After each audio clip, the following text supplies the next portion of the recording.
नमस्कार साथियों, स्वागत है आपका विपारा एजुकेशन पर। मैं आपका दोस्त राजीव एक बार फिर आपके सामने हूं। आज का वीडियो दोस्तों आपके लिए बहुत ज़्यादा महत्वपूर्ण होने वाला है, क्योंकि दोस्तों आज हम चर्चा करने वाले हैं उत्तर प्रदेश की जनजातियों के विषय में। दोस्तों मुझे बताने की आवश्यकता नहीं है, आपको भी मालूम है कि उत्तर प्रदेश की शायद ही ऐसी कोई परीक्षा होती है जिन परीक्षाओं में दोस्तों उत्तर प्रदेश की जनजातियों से सवाल नहीं आते हैं। तो दोस्तों आज की जो वीडियो है आपके लिए इंपॉर्टेंट इसलिए भी हो जाती है क्योंकि दोस्तों आज की जो क्लास का हमने स्ट्रक्चर तैयार किया है वो आधुनिक परीक्षाओं को ध्यान में रखते हुए किया है। क्योंकि आप जानते हैं दोस्तों, जो बहुत पहले प्रश्न पूछे जाते थे उनमें और जो दोस्तों अब वर्तमान में प्रश्न पूछे जाते हैं उनमें बहुत ज्यादा अंतर हो गया है। तो इसलिए दोस्तों हम आपको विश्वास दिलाते हैं कि जनजातियों से अगर आपकी परीक्षा में प्रश्न आया तो आप गलत नहीं करेंगे। तो दोस्तों इसी विश्वास के साथ हम क्लास को शुरू करने जा रहे हैं और आपसे ये उम्मीद भी रखते हैं कि आप वीडियो को पूरा देखेंगे और दोस्तों मेहनत का आप उचित लाभ उठाएंगे। तो चलिए दोस्तों ज्यादा देर नहीं करते हैं और सबसे पहले हम इसकी कुछ बेसिक बातें जान लेते हैं जनजातियों के बारे में। दोस्तों यदि आपसे पूछा जाए कि उत्तर प्रदेश की सबसे बड़ी व सबसे पुरानी जनजाति कौन सी है तो आपका जवाब होना चाहिए थारू।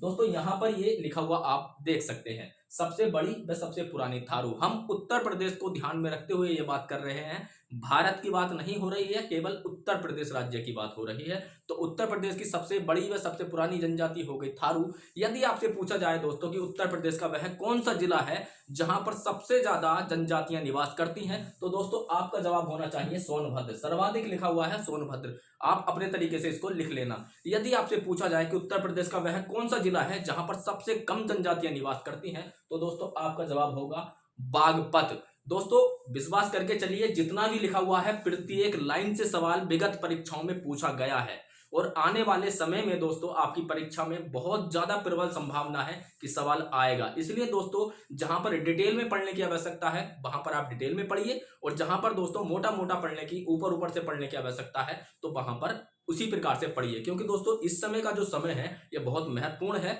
और आपको दोस्तों ये उसमें भ्रम में भी डाल सकता है कि क्या करें क्या ना करें। तो चलिए दोस्तों, अगर पूछा जाए दोस्तों उत्तर प्रदेश के वह कौन से जिले हैं जहां पर एक भी जनजाति निवास नहीं करती है, तो आपका जवाब होगा अयोध्या एवं जालौन। जालौन एवं अयोध्या में या तो दोनों ऑप्शन में हो सकते हैं या फिर एक ऑप्शन होगा। तो चलिए दोस्तों अब बात करते हैं उत्तर प्रदेश की सबसे बड़ी व सबसे पुरानी जनजाति, जिसके हम दोस्तों थारू के नाम से जानते हैं। तो दोस्तों प्रत्येक लाइन से सवाल आया हुआ है, विश्वास मान करके चलिए। तो सबसे पहले पूछा जाएगा थारू के बारे में कि इनका निवास स्थान बताइए, तो आप बताएंगे बागपत, तराई क्षेत्र एवं गोरखपुर। ये सॉरी बागपत नहीं दोस्तों, बलरामपुर, तराई क्षेत्र और गोरखपुर, ये दोस्तों इनका निवास स्थान होता है। अब दोस्तों ये भी पूछा जाता है कि किरात वंश से संबंधित कौन सी जनजाति है, तो आपका जवाब होगा थारू। या उल्टा भी पूछा जा सकता है कि थारू जो जनजाति है वह किस वंश से संबंधित है, तो आपका जवाब होगा किरात वंश। अब दोस्तों प्रमुख त्योहार जो है इनके, तो पूछा गया है कई बार कि वजहर एक पर्व है,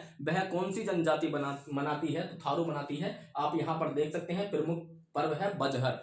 वह कौन सी जनजाति है जो दिवाली को शोक के पर्व के रूप में मनाती है, तो वहां भी आपका जवाब होगा थारू। और यहां पर आप लिखा हुआ देख सकते हैं दिवाली को शोक के पर्व के रूप में मनाया जाता है। ठीक है, आप पूरा स्क्रीनशॉट भी ले सकते हैं। अगर मैं यहां से हट जाऊं तो थोड़ा सा, तो आप पूरा स्क्रीनशॉट लेकर के आप इसको बाद में भी लिख लेना। ठीक है, दिवाली को शोक के पर्व के रूप में मनाते हैं। अब दोस्तों पूछा जाता है कि वह कौन सी जनजाति है जो बदला विवाह में, मतलब बदला विवाह करती है, तो दोस्तों वह जनजाति भी थारू है। तो बदला विवाह प्रचलित है। बदला विवाह क्या होता है दोस्तों, बहनों का आदान प्रदान। ठीक है, एक ने उसकी बहन से शादी कर ली, दूसरे ने उसी की बहन से शादी कर ली, तो बहनों का जो आदान प्रदान होता है इसी को हम बदला विवाह कहते हैं और यह थारू जनजाति में प्रचलित है। अब दोस्तों दोपहर एवं शाम के भोजन को थारू जनजाति के लोग क्या कहते हैं, तो आपका जवाब होगा दोस्तों मिजनी एवं बेरी। तो मिजनी एवं बेरी ये दोपहर एवं शाम के खाने को बोलते हैं। अब दोस्तों वह कौन सी जनजाति है जिनकी दोस्तों चमड़ी का रंग पीला होता है, कद में छोटे होते हैं, चौड़ी मुखाकृति होती है, बहुत बार पूछा गया है। तो दोस्तों वह थारू ही जनजाति है, कद में छोटे होते हैं, चमड़ी का रंग पीला होता है। ठीक है, अब दोस्तों इनका परिवार कैसा होता है, तो संयुक्त परिवार होता है और मात्र सत्तात्मक होता है। ये यहाँ पर देख सकते हैं कि मात्र सत्तात्मक इनका परिवार होता है। तो यहां पर दोस्तों थोड़ा डिटेल में जाने की आवश्यकता थी, तो इतना हमने समझ लिया है। उम्मीद करते हैं दोस्तों इसको आप नोट कर लेंगे और इसका फायदा आप जरूर उठाएंगे। अब चलते हैं दोस्तों अगली जनजाति की ओर। तो चलिए दोस्तों आगे बढ़ते हैं। अब देख लेते हैं अगली जो जनजाति है महत्वपूर्ण वह कौन सी है। तो दोस्तों दूसरे नंबर पर आप देखेंगे जौनसारी। तो दोस्तों जौनसारी के विषय में एक दो बातें जो आपको याद रखनी है वो आप कर सकते हैं। इनमें विवाह कैसा प्रचलित है, तो आप कहेंगे बहुविवाह। ये बहुत सारे विवाह कर सकते हैं, बहुविवाह प्रचलित है। दोस्तों उत्सव पूछा जाता है कि वह कौन सी जनजाति है दोस्तों जो भिक्षु एवं पांचोई उत्सव मनाती है। तो आप कह सकते हैं दोस्तों भिक्षु जो है ना वह बैसाखी एक पर्व होता है हमारे यहाँ जिसको ये भिक्षु के रूप में मनाते हैं। पांचोई जो हमारे यहाँ दशहरा होता है दोस्तों उसको ये पांचोई के रूप में मनाते हैं, ठीक है। और दिवाली को इनकी एक खासियत और है कि दिवाली को ये 1 महीने के बाद मनाते हैं जौनसारी जनजाति के व्यक्ति। अब दोस्तों नृत्य इनके आपको 2 याद रखने हैं, रासो और घुमसू। तो वह कौन सी जनजाति है जह वह रासो और घुमसू नृत्य करना पसंद करती है, तो उसका नाम होगा जौनसारी। तो दोस्तों इतनी बातें आपको जौनसारी से याद रखनी है। लेकिन दोस्तों आपको एक बात और याद रखनी है, कभी कभी पूछा जाता है कि निम्न में से कौन सी जनजाति उत्तर प्रदेश में निवास नहीं करती है। तो जितनी जनजातियां हम आज आपको बताएंगे वो सारी उत्तर प्रदेश की बताएंगे। अगर आप ऑप्शन में देखें कि हमने पढ़ा नहीं है और ये जनजाति पढ़ी नहीं है तो वह निश्चित ही किसी और राज्य में होती होगी, ठीक है। तो जौनसारी उत्तर प्रदेश की जनजाति है, इस बात को आप याद रखेंगे। उसके बाद में जो तीसरे नंबर पर है दोस्तों वो है बुक्सा, और इसको हम भोक्सा भी बोलते हैं, बुक्सा एवं भोक्सा। अब दोस्तों पूछा जाता है इनका निवास स्थान, तो आप कहेंगे बिजनौर। उत्तर प्रदेश के बिजनौर जिले में कौन सी जनजाति निवास करती है, तो बुक्सा या भोक्सा। अब दोस्तों पूछा जाएगा कि इनका संबंध किस घराने से है, तो आप कहेंगे दोस्तों कि पटवार राजपूत घराना। पटवार राजपूत घराने से कौन सी जनजाति संबंधित है, तो आपका जवाब होगा बुक्सा या भोक्सा। अब दोस्तों इस जनजाति के विषय में एक प्रमुख जो बात है यह नौकरी करना पसंद नहीं करते हैं। कितनी अजीब बात है, हम इस जनजाति को पढ़ रहे हैं अपनी नौकरी की तैयारी में, और ये जनजाति है कि यह जो है नौकरी करना पसंद नहीं करती है। अब दोस्तों पूछा जाता है कि इनकी पंचायत का जो सर्वोच्च व्यक्ति होता है उसे हम क्या कहते हैं, तो कहते हैं तखत। तखत ये आप लिखा हुआ देख रहे होंगे। या ऐसे भी पूछा जा सकता है कि तखत जो पंचायत का सर्वोच्च व्यक्ति है वह किस जनजाति में इस नाम से पुकारते हैं, तो बुक्सा या भोक्सा। अब दोस्तों इनकी अर्थव्यवस्था क्या आधार है, यानी कि बुक्सा जो जनजाति है उसकी अर्थव्यवस्था का आधार है कृषि। और दोस्तों इनमें विवाह कैसा प्रचलित है, तो अनुलोम एवं प्रतिलोम विवाह दोस्तों इनमें प्रचलित होता है। ये किसकी पूजा करते हैं, तो दोस्तों ये जो पूजा करते हैं चामुंडा देवी की पूजा करते हैं। आप चाहें तो दोस्तों इसका स्क्रीनशॉट अब ले सकते हैं। एक दो जनजाति और दोस्तों हम डिटेल में पढ़ेंगे, उसके बाद में दोस्तों केवल हम जल्दी जल्दी ये देख लेंगे किस जिले में कौन सी जनजातियां निवास करती हैं, जहां से जितना पूछा जाता है आधुनिक परीक्षाओं में उसी को मद्देनजर हम आज की क्लास को तैयार किया है। और दोस्तों उम्मीद करते हैं कि ये आपको बहुत ही ज्यादा फायदेमंद नजर आएगा आपकी परीक्षा में। तो चलिए दोस्तों आप थोड़ा सा आगे बढ़ लेते हैं। तो चलिए दोस्तों थोड़ा सा आगे और बढ़ लेते हैं। अब देखते हैं दोस्तों कि अगली जो जनजाति है वह है माहीगीर। अब माहीगीर के विषय में दोस्तों आपसे यह पूछा जा सकता है कि वह भारत की, अब मैं भारत की बात कर रहा हूं, कि भारत की वह कौन सी जनजाति है जो उत्तर प्रदेश में ओबीसी में आती है, ठीक है। तो वह है माहीगीर। उत्तर प्रदेश में इसको ओबीसी का दर्जा प्राप्त है, लेकिन भारत में यह एसटी यानी कि जनजाति में आती है। अब दोस्तों ये कौन से धर्म के होते हैं, तो धर्म है दोस्तों इनका इस्लाम और निवास है इनका बिजनौर। तो बिजनौर में दोस्तों अभी देखा आपने बुक्सा या भोक्सा भी थी, और बिजनौर में ही दोस्तों माहीगीर भी है। धर्म अगर पूछा जाए तो आप इस्लाम बताएंगे। फिर दोस्तों पूछा जाएगा इनकी अर्थव्यवस्था का क्या आधार होता है, यानी कि माहीगीर जनजाति का अर्थव्यवस्था का आधार क्या है, तब दोस्तों आप बताएंगे मछली पकड़ना। ये मछली पकड़ के बेचते हैं, उनसे ही दोस्तों अपना जीवन यापन ये लोग करते हैं। अब दोस्तों अगली जो जनजाति है उसे हम कहते हैं दोस्तों खरवार। तो दोस्तों खरवार से बहुत ज्यादा प्रश्न आपकी परीक्षा में पूछे जाते हैं। तो सबसे पहले दोस्तों हम देख लेते हैं कि ये अपने आप को क्या मानते हैं। यह अपने आप को क्षत्रिय मानते हैं। वह कौन सी जनजाति है उत्तर प्रदेश की जो अपने आप को क्षत्रिय मानती है, तो दोस्तों वह है खरवार। अब दोस्तों इनका निवास अगर पूछा जाए कि उत्तर प्रदेश के किस जिले में या किन जिलों में खरवार जनजाति निवास करती है, तो यदि आप उत्तर प्रदेश का मैप जानते हैं तो आपको पता होगा जो पूर्वांचल वाला एरिया है, जहां पर दोस्तों सोनभद्र है, मिर्जापुर है, बलिया है, वाराणसी है, गाजीपुर है, तो दोस्तों उन्हीं जिलों में यह जनजाति निवास करती है उत्तर प्रदेश में, ठीक है। सोनभद्र, देवरिया, बलिया, वाराणसी, गाजीपुर, यहाँ पर यह निवास करती है।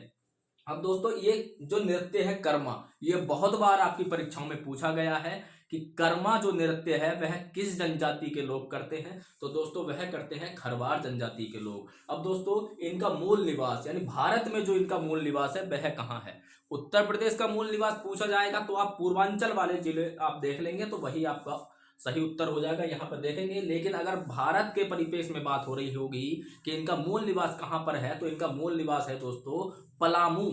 ये एक जगह है दोस्तों जो झारखंड में पड़ती है। तो आप यहाँ पर लिखा हुआ देख सकते हैं और आप इसका स्क्रीनशॉट भी ले सकते हैं। तो दोस्तों ये वो जनजातियां थी जहां से आपको डिटेल में पूछा जा सकता है। अब दोस्तों कुछ जनजातियां जो आपको याद रखनी है कि वह उत्तर प्रदेश की है या नहीं है, या दोस्तों वह उत्तर प्रदेश की अगर है तो किस जिलों में रहती हैं। तो दोस्तों अब हम जल्दी जल्दी आगे बढ़ेंगे, केवल छोटी छोटी जनजातियां और हैं, उन पे हम एक नजर डाल लेते हैं और उसके बाद आपका जनजाति वाला चैप्टर समाप्त हो जाएगा।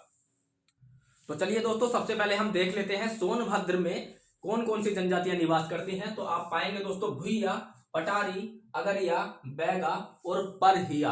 तो दोस्तों आपका कर्तव्य है कि मैंने आपको बताया था कि उत्तर प्रदेश के सोनभद्र जिले में सबसे ज्यादा जनजातियां निवास करती हैं। तो दोस्तों इसमें आप देखेंगे भुइया, पटारी, अगरिया, बैगा और पहरिया। तो इसको आप दोस्तों याद रखेंगे। उसके बाद सोनभद्र और वाराणसी, मतलब चेरो जो जनजाति है वह सोनभद्र में तो है और वाराणसी में भी पाई जाती है। फिर आप देखेंगे सोनभद्र एवं मिर्जापुर, सोनभद्र एवं मिर्जापुर में देखेंगे दोस्तों पनखा या पनीका, पनखा या पनीका जो जनजाति है वो सोनभद्र में तो है ही है, साथ में दोस्तों मिर्जापुर में भी निवास करती है। जैसे कि दोस्तों ये चेरो जनजाति थी, ये सोनभद्र में तो है लेकिन वाराणसी में भी निवास करती है। उसके बाद देखेंगे दोस्तों भोंटिया, ये दोस्तों जगह का नाम नहीं है, यह एक जनजाति का नाम है। भोंटिया एक ऐसी जनजाति है दोस्तों जो मौसमी प्रवासन करती है। यहाँ पर आप देख सकते हैं मौसमी प्रवासन, या हम कह सकते हैं देशांतरण करते हैं। इसका मतलब क्या हुआ, यह मुख्य रूप से दोस्तों उत्तराखंड में पाई जाती है, लेकिन दोस्तों ये मौसमी प्रवासन करती है, मतलब मौसम के अकॉर्डिंग ही अपना स्थान चुनती है। यदि दोस्तों मान लीजिए ये दोनों पहाड़ों की जो क्या कहते हैं घाटी होती है, जो नीचे तलहटी में एक समतल स्थान होता है दो पहाड़ों के बीच का, उसको घाटी कहते हैं। तो मान लीजिए अगर ये वहां पर रह रहे हैं और बारिश आ जाए या दोस्तों ग्लेशियर बहुत ज्यादा पिघलने लगे तो क्या होगा, घाटी में पानी भरने लगेगा, तो वह स्थान इनके लिए अनुकूल नहीं रहेगा।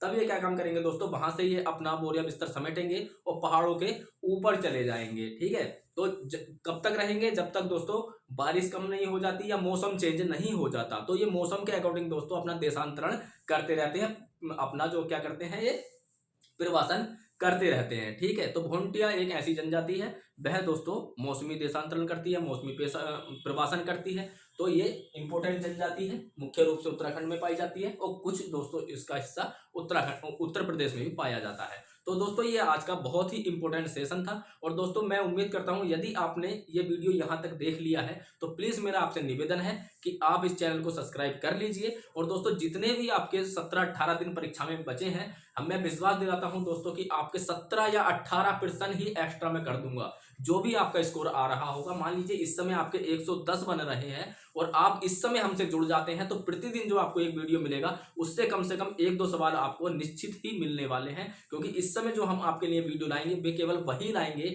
जहां से सवाल आने की प्रबल संभावना है। तो 110 यदि आपके इस समय बन रहे हैं, परीक्षा देने जाएंगे, विश्वास मानिए 130 हो जाएंगे। यदि आपके 100 नंबर बन रहे हैं यानी कि 100% ठीक हो रहे हैं, तो आप मानिए दोस्तों कि आपके 120% वहां पर ठीक हो सकते हैं यदि आप कंटिन्यू हमसे जुड़े हुए रहते हैं। तो दोस्तों इसी आशा के साथ मैं आपसे विदा लेता हूं कि आप चैनल सब्सक्राइब कर लेंगे। चलिए दोस्तों मिलते हैं अगले वीडियो में, तब तक के लिए नमस्कार।